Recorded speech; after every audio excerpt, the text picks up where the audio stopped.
So we made it to the final chapter of Spanish 1, chapter 7b, and we're going to learn how to conjugate in the preterite, which is a past tense. This is the past tense that we use when we want to talk about a single past action. I went, I did, I heard. So I'm going to go through this quickly since you can pause the video whenever you need extra time.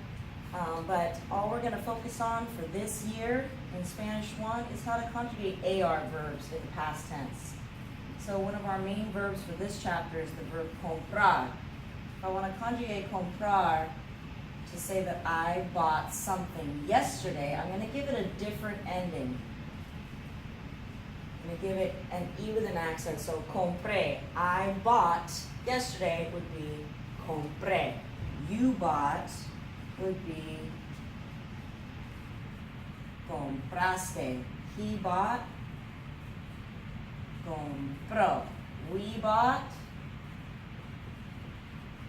compramos, which is exactly like the present tense, so that's easy. And ellos, they bought, y compraron.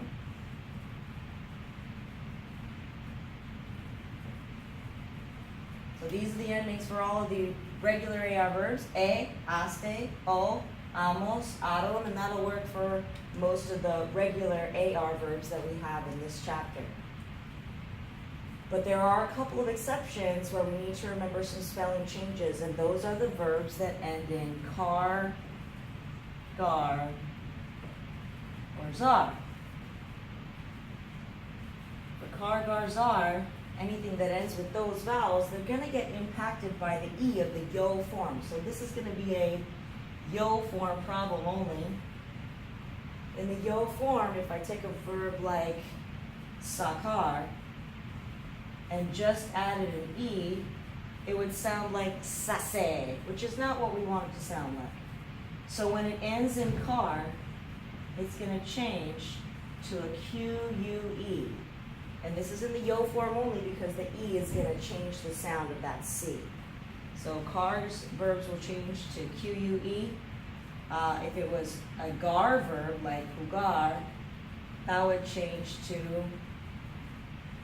juje if we just kept it like that, which is not how we want it to sound. So if it's a gar verb, it changes to a G, U, E, and the U protects the G from changing its sound when it's next to an E. And then if it's a Z verb like almorzar, instead of almorce, Z-A-R changes to a C-E. So it'll look like that when you say, I ate lunch yesterday. Remember, this is only in the yo form that you need to do these spelling changes for car, gar, zar. All of the other endings will be exactly the same.